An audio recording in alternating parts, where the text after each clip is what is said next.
So I'm now going to go on to our next speaker, and I'm very glad to welcome Councillor Jade Doswell.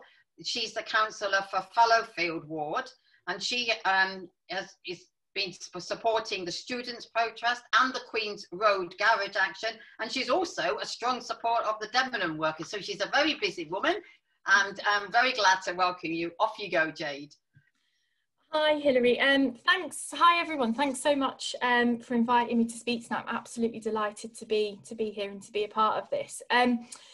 For those of you that don't know me, thank you for the kind introduction. I am a councillor for Fallowfield, and that is one of the wards in Manchester which has the highest density of students. In fact, it's one of the highest density of students in the entire country. So I'm just going to talk a little bit about the students and then the industrial disputes that I've been involved in. So the students were misled back to campus, in my view, absolutely catastrophically, on the false promise that they would get a watered down experience of the student experience for the cost of the full experience, along with a divisive media campaign of blame and persecution which was thrown in for free. Absolutely disgraceful treatment by the government, the media and the university management. We warned the government that sending 74,000 students back to a small part of Manchester was going to be an absolute disaster. In August, Joe Grady, the General Secretary of the UCU, also warned about the dangers of bringing back in-person teaching. But we were ignored. In keeping with tradition, this government is ignoring Northern Labour working class voices, and we were left as a Labour council to pick up the pieces created of a crisis created by this Conservative government. Now, I'm getting really angry about all of this, especially the way we've been treated today and what's gone on. So I do like to try and pick up some positives where I can, because I think we all need that to keep going. Out of all of this, there has been quite a few positives.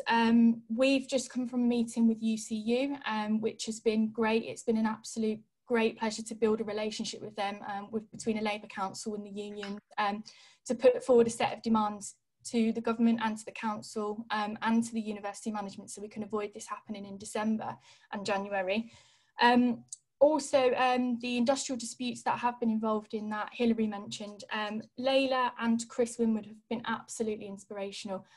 Honestly, it's been a real pleasure to get involved with what at Debenhams. And the bus strike as well, the issue at North Manchester bus depot, we basically found out that they were going to fire and rehire their bus drivers. So we all turned up for a nice socially distanced morning walk outside the depot. Caused a bit of a headache, and we did it a couple of times in last month and they backed down. So I think all of these disputes show that they're really important, because not only did we gain small victories and we're on our way to gaining victories, but we actually have a tangible opportunity to win back the trust of those who have lost trust in politicians and are taught to fear socialism and trade unions. The handling of the entire pandemic is not just benign incompetence on the part of the government. It's nothing short of criminal and vindictive, and we must unite as students, as politicians, as activists, as workers, and as residents to resist it with everything we have. That's why I'm absolutely delighted that this group's here today. It's been really positive, really good to hear people's stories of fighting and success. And I just want to end with a quote from a personal hero of mine, Alexandria Ocasio-Cortez, who says that we should ignore the fatalism of the argument that we are beyond repair. We are not beyond repair. We are never beyond repair. And if she can say that with Donald Trump, then I think we can just about keep going in our fight. So well done, everyone. Keep going. Thank you. Absolutely, Jade. I like that quote. Yes, and thank you. And you're getting Anna from MMU student and Pura, who are both speaking in a minute. They're both thanking you for your support and so forth. So thank you very much indeed for that.